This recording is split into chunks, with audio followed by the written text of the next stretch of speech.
जय हिंद दोस्तों स्वागत है आपका आपके अपने YouTube चैनल ज्ञानदेव होस्ट में। और इस वीडियो में मैं आपको बताने वाला हूं UPPSC assistant professor online form 2020 के बारे में कि कैसे आपको ये फॉर्म फिलअप करना है। तो आप इस वीडियो को देखते रहिए, मैं आपको इसके बारे में पूरी जानकारी देने वाला हूं जिससे कि आप इस फॉर्म को बिना किसी मिस्टेक के भर पाओगे। तो चलिए दोस्तों शुरू करते हैं। दोस्तों जैसा कि आप वीडियो में देख पा रहे हो, ये आपकी UPPSC की ऑफिशियल वेबसाइट है और यहाँ पर आप देख सकते हो कि आपके जो भर्ती की जानकारी है वो अपडेट कर दी गई है और आप लोग इस फॉर्म को 24 नवंबर 2020 से लेकर के 24 दिसंबर 2020 तक अप्लाई कर पाओगे। अगर आप इसका एडवर्टाइजमेंट रीड करना चाहते हो तो आप यहां पर व्यू एडवर्टाइजमेंट के ऊपर क्लिक कीजिए। इसके ऊपर क्लिक करने के बाद यहां पर आप इसको हिंदी या फिर इंग्लिश दोनों के अंदर ओपन कर सकते हो और इसमें आपको डिटेल्ड में जानकारी जानने को मिलेगी कि किस पोस्ट पर कितने पद निकाले हैं, किस डिपार्टमेंट के अंदर निकाले हैं और उसमें आपकी किस कैटेगरी के लिए कितनी वैकेंसी है, एप्लीकेशन फीस किस कैटेगरी को क्या देनी है,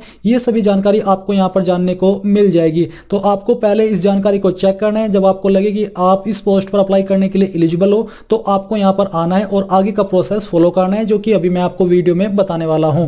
तो यहां पर आने पर आपको अप्लाई के ऊपर क्लिक करना है। इसके ऊपर क्लिक करने के बाद यहां पर दोस्तों आपके सामने कुछ इस तरह की जानकारी आ जाएगी, जहां पर बेसिकली यहां पर आपको पोस्ट के नाम और जो नेचर है वो दिया जा रहा है। इसके अलावा उसके लिए आपको क्या पे स्केल दिया जाएगा वो दिया जा रहा है। लोअर एज कितनी रखी है, अपर एज कितनी है वो आपको देखने को मिल पा रहा है। टोटल नंबर ऑफ पोस्ट कितनी है वो भी जानकारी आप यहां पर देख सकते हो। तो आपको यहां पर डिसाइड करना है कि आपको किस पोस्ट पर अप्लाई करना है। फिर दोस्तों आपको यहां पर उसी के सामने रजिस्ट्रेशन के ऊपर क्लिक कर देना है। सभी पोस्ट पर अप्लाई करने का तरीका सेम है, बस आपकी क्वालिफिकेशन चेंज होगी और कुछ भी चेंज नहीं होने वाला। तो चलिए हम यहां पर इस पोस्ट के ऊपर क्लिक कर देते हैं। रजिस्ट्रेशन के ऊपर क्लिक करने के बाद यहां पर आपसे पूछा जाएगा कि क्या आपने पूर्व में कभी लोक सेवा आयोग द्वारा आयोजित किसी पद हेतु ऑनलाइन पद्धति से आवेदन किया है। अगर आपने किया है तो यहां पर हाँ कीजिए, यानी कि यस कीजिए, नहीं तो आपको नो कर देना है। नो करने के बाद यहां पर दोस्तों आपके सामने रजिस्ट्रेशन का जो पेज है वो आ जाएगा। अब आपको एक एक करके यहां पर ये जानकारी फिलअप करनी है।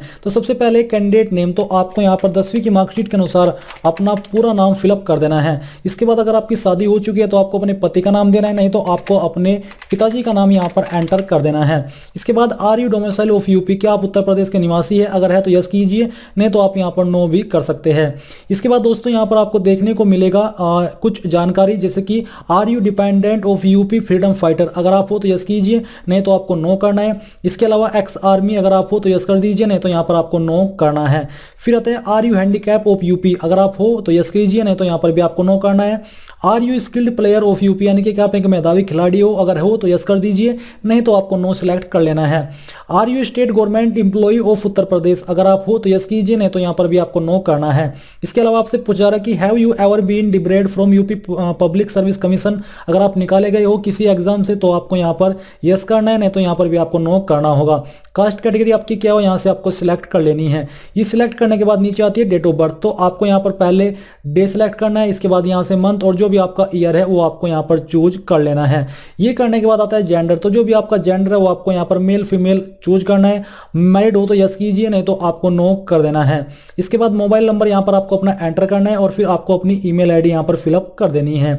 ये फिलअप करने के बाद आपको नीचे आना है और आपको यहां पर देखने को मिलेगी हाई स्कूल एंड इंटरमीडिएट की जानकारी। तो सबसे पहले यहां पर आपको हाई स्कूल की जानकारी भरनी है और कहा आपने किस बोर्ड से 10वीं पास की है वो बोर्ड यहां पर आपको चूज करना है। तो आपको अच्छे से अपना बोर्ड जहां पर भी आपका है वो बोर्ड सिलेक्ट करना है और इसको सिलेक्ट करने के बाद यहां पर दोस्तों आपको ईयर ऑफ पासिंग फिलअप करना है कि आपने किस ईयर के अंदर अपनी 10वीं पास की है। इसके बाद यहां पर आपको अपना रोल नंबर एंटर कर देना है, जो भी आपका रोल नंबर था। ये एंटर करने के बाद नीचे आता है intermediate, have you completed intermediate, if yes then click on the check box, तो यानी कि अगर आपने 12वीं की है तो इसके ऊपर टिक कर दीजिए। टिक करने के बाद आपको सेम तरीके से यहाँ पर बोर्ड चूज करना है और बोर्ड चूज करने के बाद यहाँ पर आपको ईयर ऑफ पासिंग सेलेक्ट करना है और फिर जो आपका 12th का रोल नंबर था वो यहाँ पर आपको एंटर करना है। इसको एंटर करने के बाद नीचे आती है इसेंशियल क्वालिफिकेशन डिटेल, तो यहाँ पर है जो आपकी सामने क्वालिफिकेशन है इस पर अप्लाई करने की कि DM न्यूरोलॉजी अथवा MCI द्वारा मान्य समकक्ष अर्हता है। अगर आपके पास है तो यहाँ पर यस कीजिए, नहीं तो आपको नो करना होगा। अगर आप यस करोगे तभी आप पूरी तरीके से एलिजिबल हो पाओगे। ये करने के बाद यहाँ पर जो कैप्चा कोड आपके सामने है वो कैप्चा कोड आपको फिलअप करना है। फिलअप करने के बाद जितनी भी जानकारी आपने यहाँ पर भरी है वो आपको चेक करके नीचे आना है और फिर यहाँ पर आपको वैलिडेट एंड प्रीव्यू के ऊपर क्लिक करना है।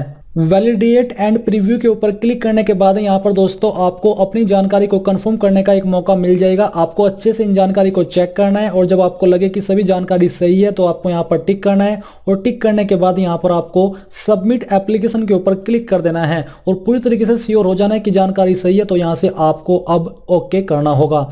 ओके करने के बाद यहाँ पर दोस्तों आपके सामने congratulation you have been registered successfully यहाँ पर आपको जानकारी देखने को मिल पा रही है और नीचे आपको यहाँ पर अपनी एप्लीकेशन फीस पे करने का जो विकल्प है वो देखने को मिल पा रहा है। मैं इस फॉर्म को डेमो के रूप में भर रहा हूँ, इसलिए मैंने यहाँ पर पीएच कैटेगरी चूज की है जिससे कि कम फीस पे की जाए, क्योंकि ये फीस पूरी तरीके से वेस्ट जाने वाली है। बस मैंने आपके लिए वीडियो बना रहा हूँ, इस वजह से ये फीस यहाँ पर पे कर रहा हूँ। तो आपको क्लिक हियर टू पे द रिक्वायर्ड फी के ऊपर क्लिक करना है। इसके ऊपर क्लिक करने के बाद यहाँ पर आएगा if you want to change domicile caste subcaste category then click yes, नहीं तो आपको नो के ऊपर क्लिक करना है। तो चलिए यहाँ से हम नो कर देते हैं।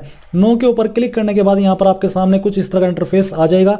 अब आपको यहाँ पर इसके ऊपर टिक करना है और फिर प्रोसीड फॉर फी डिपोजिशन के ऊपर क्लिक करना है। इसके ऊपर क्लिक करने के बाद यहाँ से ओके कर दीजिए। ओके करने के बाद यहाँ पर दोस्तों आपके सामने कुछ इस तरह का इंटरफेस आ जाएगा। आप इसमें से जिस भी माध्यम से फीस जमा करना चाहते हैं कर सकते हैं। तो चलिए यहाँ पर जो भी मोड आपको चूज करना है आपको उसी के ऊपर क्लिक करना है। उसके ऊपर क्लिक करने के बाद यहाँ से आपको, जैसे कि मैंने नेट बैंकिंग चूज किया, तो मुझे यूजर नेम पासवर्ड डाल करके यहाँ पर फीस जमा करनी है। जैसे ही आप लॉगिन कर दोगे तो आपके सामने यहाँ पर आपकी फीस की जानकारी आ जाएगी। अब आपको यहाँ से इसको कंफर्म करना है। कंफर्म करने के बाद एक बार फिर से आपको यहाँ पर इसको कंफर्म करना होगा और कंफर्म करने के बाद आपके जो नंबर है उसके ऊपर ओटीपी आया होगा, वो ओटीपी डाल करके आपको यहाँ पर इसको कंफर्म कर देना है। दोस्तों जैसे ही आपका पेमेंट सक्सेसफुल हो जाए तो आपको यहाँ पर इस तरह का विंडो देखने को मिलेगा और यहाँ पर आप इस तरह से जानकारी देख सकते हो कि आपका जो फीस है वो जमा हो चुका है। अब आपको प्रोसीड फॉर फाइनल सबमिशन के ऊपर क्लिक करना है। इसके ऊपर क्लिक करने के बाद यहाँ से आपको क्लिक हियर टू प्रोसीड के ऊपर क्लिक करना है। फिर यहाँ पर दोस्तों आपको अपना फोटोग्राफ एंड सिग्नेचर अपलोड करना होगा और जो आपको अपना फोटो सिग्नेचर अपलोड करना है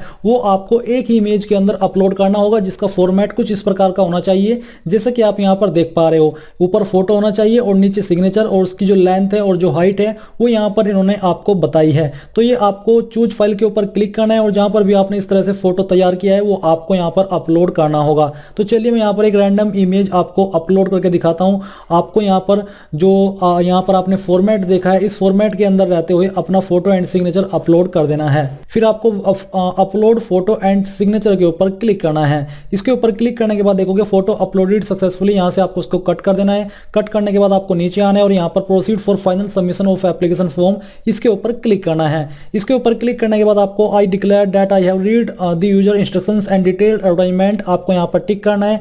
टिक करने के बाद आपको यहाँ पर जो जानकारी दी जा रही है उसको एक बार चेक करना है और चेक करने के बाद नीचे आती है अदर डिटेल्स ऑफ कैंडिडेट। तो यहाँ पर आपसे कुछ और जानकारी देखने को मिल पा रही है। आपको इन सभी जानकारी को बेसिकली कंफर्म करना है। कंफर्म करने के बाद यहाँ पर आपको नीचे आकर के क्या करना है, आपको यहाँ पर दी जा रहा है कैंडिडेट परमानेंट एड्रेस डिटेल। तो आपको बेसिकली आपको अपने परमानेंट एड्रेस की जानकारी भरनी है। फिर आपको यहाँ पर I accept the following declaration, इसके ऊपर यस करना है और यस करने के बाद नीचे आकर के प्रीव्यू फॉर्म के ऊपर क्लिक करना है। प्रीव्यू फॉर्म के ऊपर क्लिक करने के बाद आपको यहाँ पर एक बार फिर से इन सभी जानकारी को चेक करना होगा जो कि आपने अभी तक रजिस्ट्रेशन एंड फॉर्म को फिल करने में फिलअप की है। फिर आपको नीचे आकर के यहाँ पर जो कैप्चा कोड दिया जा रहा है ये कैप्चा कोड फिलअप करना है और सबमिट एप्लीकेशन फॉर्म के ऊपर क्लिक करके यहाँ से ओके कर देना है।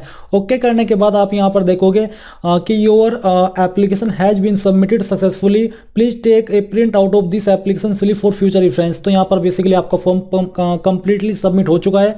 अब यहाँ से आपको क्लिक है टू डाउनलोड एप्लीकेशन फॉर्म के ऊपर क्लिक करके अपने एप्लीकेशन फॉर्म को डाउनलोड कर लेना है। ये देख लीजिए आपके सामने आपका जो फॉर्म है वो आ चुका है और इस प्रकार से दोस्तों आप UPPSC assistant professor and other post online form 2020 को भर पाओगे।